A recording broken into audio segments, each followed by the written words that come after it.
Hola, ¿cómo estás? Ojalá que estés súper bien. Otra vez nos encontramos en otro video. Este video hace alusión al estudio de la materia de la teoría de la ley, pero a rasgos muy demasiado generales. No vamos a ver la materia en profundidad, no vamos a estudiar exhaustivamente. Esto es netamente para el estudio del examen de grado. Lo importante que debemos de conocer de la teoría de la ley. No vamos a estudiar en este video el proceso de formación de ley, te lo digo desde ya, y tampoco yo creo que les sirve este video a las personas que están en pregrado y requieren lo quieren ver como repaso o como estudio exhaustivo. Esto no sirve. En fin, vamos a partir. La ley está definida en el artículo 1 del Código Civil y dice que la ley es la declaración de voluntad soberana que, manifestada de la forma prescrita por la Constitución, manda, prohíbe o permite. A partir de este concepto legal, entonces, se nos permite inmediatamente vislumbrar requisitos externos y requisitos internos. Los requisitos externos permiten a la sociedad, ¿cierto?, percatarse si acaso nos encontramos en presencia de una norma que tenga calidad de ley, en virtud de dos elementos. El primer elemento es la declaración de la voluntad soberana. La soberanía reside en la nación, y la nación, en cuanto a legislar se trata, le entrega este poder al Congreso Nacional y también al presidente de la República, de quien también puede emanar mociones presidenciales, ¿cierto?, de los proyectos de ley. Y el segundo elemento el segundo requisito externo es que nos dice que manifestado de la forma prescrita por la Constitución. La Constitución, desde el artículo 65 al 75, establece que las leyes pueden emanar, ¿cierto?, de las cámaras o por moción del presidente, que cuando el proyecto de ley emane de una cámara, pues inmediatamente a la siguiente, que cita para su discusión, y si se aprueba, va a ser remitida al presidente de la República, que a su vez también, si lo aprueba, va a disponer todo lo necesario para su promulgación y publicación. En cuanto a los requisitos internos, hacen alusión a el contenido de la ley, porque las leyes pueden ser imperativas, permitivas o prohibitivas. Las normas imperativas son aquellas que imponen la realización de una determinada conducta. Las leyes permisivas son aquellas que permiten la realización de una determinada conducta, y las leyes prohibitivas son aquellas que prohíben la realización de una determinada conducta, como no matar, ponte tú. En cuanto al quórum de aprobación de leyes, vamos a tener que tener muy presente que las leyes interpretativas, para ser aprobadas, requieren de los 3/5 de los parlamentarios en ejercicio, que las leyes orgánicas constitucionales requieren de los 4/5 de los parlamentarios en ejercicio, que las leyes de quórum calificado requieren de la mayoría de los parlamentarios en ejercicio para ser aprobada, y que la ley ordinaria requiere de la mayoría de los parlamentarios presentes en la sala para ser aprobada. Ahora, en cuanto a esta pirámide típica que se nos pone desde el primer año, que es del doctrinario Kelsen, creo, debe ser Kelsen, tenemos súper claro que la norma que está en la cúspide de nuestra pirámide del ordenamiento jurídico es la Constitución Política de la República, que luego viene en el segundo escalón van a estar las leyes orgánicas constitucionales, las leyes de quórum calificado, las leyes de quórum simple, los decretos con fuerza de ley, los decretos ley y los tratados internacionales, que en el tercer escalón vamos a encontrar los decretos supremos y los decretos simples. En el cuarto escalón vamos a encontrar los decretos, en el quinto escalón vamos a encontrar las ordenanzas e instrucciones, y en el sexto y último escalón vamos a encontrar a los actos jurídicos y las resoluciones judiciales. Ahora bien, en cuanto al control por el cual deben pasar las leyes, existen dos. Las leyes deben pasar por el control de legalidad y por el control de constitucionalidad. La tarea del control de legalidad va a estar dada a la Contraloría General de la República, y el control de constitucionalidad está dado al Tribunal Constitucional. Y respecto de la constitucionalidad, se refiere a la constitucionalidad de forma y de fondo. La constitucionalidad de fondo vela porque el proyecto de ley no sea contrario, ¿cierto?, a los derechos y garantías consagradas constitucionalmente para todos los habitantes de la República, y el control de constitucionalidad de forma hace alusión a que el proyecto de ley haya cumplido con los requisitos de provenir del órgano correspondiente, ¿cierto?, de alguna de las cámaras o de moción del presidente, y que cumpla con las formalidades que requiere la ley para su promulgación. Bien, ahora vamos a pasar a la materia de interpretación de la ley. ¿Qué es interpretar la ley? ¿Cuándo se debe interpretar la ley? ¿Quién debe interpretar la ley? Preguntas muy interesantes. Interpretar la ley es vislumbrar su verdadero sentido y alcance. ¿A quién está encomendada esta labor? Principalmente al legislador. Es el legislador quien debe interpretar la ley, y excepcionalmente la debe interpretar el juez para aplicarla a los casos concretos. Ahí tenemos lo que es interpretar, quién debe interpretar, cómo se interpreta una ley. Perfecto. Nuestro Código Civil, desde el artículo 19 al artículo 24, establece elementos a los cuales nosotros debemos recurrir para interpretar la ley. Y esto se refiere a la interpretación legal, pero no es la única que existe. Existe la interpretación según la fuente, que puede ser doctrinaria, puede ser pública o administrativa, y la pública puede ser legal o judicial. Y la interpretación de la ley también se puede clasificar en cuanto a su extensión. La interpretación puede ser declarativa, extensiva o restringida. Obviamente torna con mucha más relevancia la interpretación legal. Y la interpretación legal es aquella que contempla el Código Civil desde el artículo 19 al 24 y nos entrega 4 elementos fundamentales en los cuales debemos basar la interpretación. Y tenemos el elemento gramatical, el elemento lógico, histórico y sistemático. El elemento gramatical nos dice que cuando el sentido de la ley es claro, no se desatenderá su tenor literal a pretexto de consultar su espíritu. Por lo tanto, cuando el sentido de la ley es claro, no hay que interpretar nada. Pero ¿qué pasa cuando el sentido de la ley no es claro? ¿Bajo qué parámetros tengo que entender el vocablo que utilizan las leyes, que por cierto es bastante rebuscado? Sí, legalmente se nos entregan herramientas, y esas herramientas para utilizar el elemento gramatical para entenderlo, vamos a tener el elemento gramatical legal, el elemento gramatical técnico y el elemento gramatical que diga relación al sentido natural y obvio. Ya es este elemento, el elemento gramatical, el que contiene el legal, técnico y del sentido natural y obvio.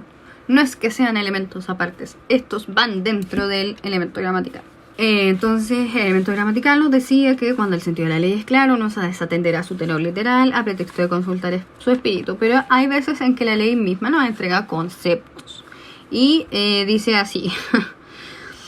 Cuando el legislador las haya definido expresamente para ciertas materias, se les dará a estas su significado legal. Es decir, que cuando haya una definición legal deberemos estar a ella, ¿cierto? La definición legal. En cuanto al elemento gramatical técnico, hace alusión a que cuando la ley ocupe palabras que provengan de determinadas ciencias o artes, se tomará estas en el sentido que las tomen las personas que profesan esa arte o ciencia. Y en cuanto al sentido natural y obvio, se refiere a que las palabras deberán ser interpretadas en el sentido que se les dé en virtud del uso general, porque dice, las palabras de la ley se entenderán en su sentido natural y obvio según el uso general de las mismas. Palabras, ahí está en el artículo 20.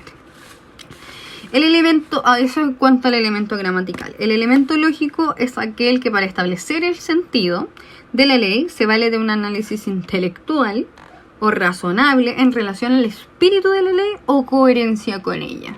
El elemento histórico hace alusión a la historia fidedigna de la ley, es decir, que debe mirarse la época en que se promulgó la ley para poder entender su sentido. Y el elemento sistemático nos plantea que para interpretar la norma debemos atender al ordenamiento jurídico en su totalidad y así en armonía con otras normas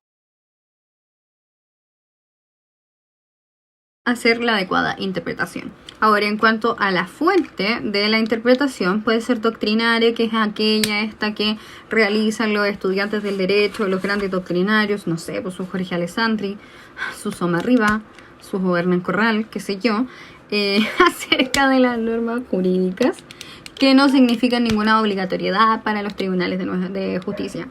La interpretación pública, que se subclasifica en interpretación judicial o interpretación legal o auténtica. La legal o auténtica es la que más peso tiene, ¿cierto? Es la que más alcance tiene. Y la interpretación judicial es aquella que realizan, por supuesto, los tribunales de justicia y solo tienen efecto relativo para las partes de ese juicio. Y la interpretación administrativa es aquella que obliga a los funcionarios de determinada administración, ¿cierto?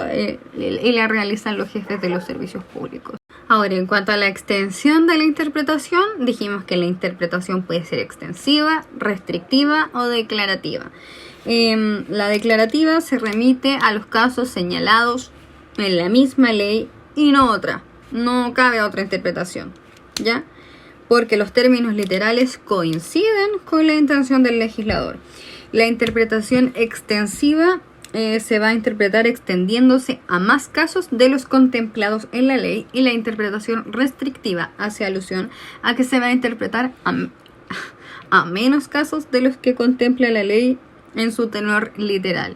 Y cabe destacar también que existen otros elementos de interpretación de la ley, que son la equidad natural y el espíritu general de la ley. Ahora vamos a estudiar los efectos de la ley en el tiempo y en el espacio. En cuanto al tiempo, debemos tener presente que se refiere a la vigencia de las leyes. Una ley entra en vigencia una vez promulgada y publicada en el diario oficial, ¿ya? Y la vacancia de la ley se refiere a aquel tiempo intermedio entre la publicación y la entrada en vigencia de ella. Otra figura que hay que tener presente es la de la derogación de una ley, que es la cesación de la vigencia de una ley en virtud de una ley posterior. Y así vamos a saber que existe derogación expresa, que es aquella que se produce cuando una nueva ley expresa que deroga a la anterior. Existe también la derogación tácita, que es la situación que se produce cuando surge, ¿cierto?, una nueva ley que regula materias que regulaba una ley antigua, de manera que las normas resultan incompatibles, inconciliables entre sí. También existe la derogación orgánica, que hace alusión a que una nueva ley regula toda una nueva disciplina regulada por una o varias leyes anteriores, aunque no hay incompatibilidad entre las disposiciones, igual las deroga, porque la nueva ley las regula en su totalidad, orgánicamente, por eso se llama derogación orgánica. La derogación total se refiere que obviamente se suprime por completo la ley antigua. Derogación parcial se refiere a que no suprimir por completo la ley antigua, deja vigentes algunas normas respecto de las cuales no resulta inconciliable la ley nueva. Y en cuanto a la derogación de ley general y ley especial, dice relación con que si con posterioridad a la promulgación de una ley general se dicta una ley especial sobre la misma materia, la ley especial va a prevalecer sobre todo aquello que sea incompatible con la ley general, y seguirán vigentes aquellas normas respecto de las cuales la nueva ley no sea inconciliable con la ley antigua. Respecto de este asunto también hay que tener presente la figura de la derogación de la ley derogatoria. Para entender mejor esto, vamos a poner 3 leyes en nuestra mesa: la ley antigua, la ley nueva que derogó a la antigua y una ley nueva que deroga a la ley que derogó a la antigua, ¿ya? La derogación de la ley que derogó a la anterior. Lo cuestionado es que la derogación de la ley derogatoria hace revivir la anterior o no. La respuesta es categóricamente que no. a no ser que la nueva ley exprese que hace revivir la anterior. Ahora, causales de cesación de la eficacia de una ley. En primer lugar, vamos a tener el tiempo fijado para la vigencia. Por ejemplo, una ley que dé beneficios aduaneros por un lapso de tiempo determinado. U otra causa es la consecución del fin que se propuso alcanzar. Una ley va a cesar su vigencia cuando alcance el fin que se propuso alcanzar, como por ejemplo dar una pensión de gracia a los veteranos de guerra a los veteranos que participaron en la Guerra del Pacífico. A esta altura todos deberían estar muertos, así que ya no tendría por qué estar vigente esa ley. Y cuando desaparece una institución jurídica que era presupuesto de una ley. Por ejemplo, se derogó la pena de muerte para los civiles, ¿cierto? Por lo tanto, se derogó por completo también esa ley. Ahora vamos a estudiar los conceptos de retroactividad, irretroactividad y ultraactividad, ¿ya? Teniendo siempre en cuenta que la regla general en Chile es la irretroactividad de la ley. Para poder entender de la mejor manera posible estos conceptos, debemos atender a 3 momentos fundamentales. El primer momento es aquel que media entre la derogación de una ley antigua y la entrada en vigencia de una nueva ley. El momento anterior a la entrada en vigencia de una nueva ley y el periodo posterior a la derogación de la ley antigua. La retroactividad de la ley es un concepto que se condice con que una ley nueva que deroga a una ley anterior va a producir efectos sobre hechos que acontecieron durante la vigencia de una ley antigua. La irretroactividad de la ley es un concepto que hace alusión a que la ley rige solo para el futuro, ¿ya? Y excepcionalmente para hechos anteriores a la entrada en vigencia de la nueva ley. Por eso se dice que la regla general es que la ley produzca efectos hacia el futuro, por tanto, la regla general es la irretroactividad de la ley. Y la ultraactividad de la ley hace referencia a una problemática jurídica, ¿cierto? Que se trata de lo siguiente. Un hecho principia durante la vigencia de la ley antigua, pero produce sus efectos durante la vigencia de la nueva ley. En este caso se va a aplicar la ley antigua, es decir, respecto de ese caso, la ley antigua va a revivir para producir sus efectos sobre este hecho, a pesar de que sus efectos se generen durante la vigencia de una nueva ley, porque como el hecho principia durante la vigencia de la ley antigua, es esa ley la que se debe de aplicar. Bueno, ahora vamos a estudiar los efectos de la ley en el espacio. Sabemos que por regla general rige el principio de territorialidad de la ley, que está establecido y consagrado, ¿cierto?, en el artículo 14 del Código Civil, que dice que la ley es obligatoria para todos los habitantes de la República, sean chilenos o extranjeros, pero que la ley chilena no va a ser aplicable para los agentes diplomáticos, los jefes de otros estados que se encuentren en Chile y para los barcos de guerra de nación extranjera. Y que excepcionalmente, ¿cierto?, existe otro principio que es contrario al de territorialidad, que es el de la extraterritorialidad, y hace alusión a que la ley chilena sigue a la persona o al bien, dependiendo de ciertas circunstancias. Por ejemplo, respecto de las leyes personales, de las leyes reales y las leyes relativas a los contratos.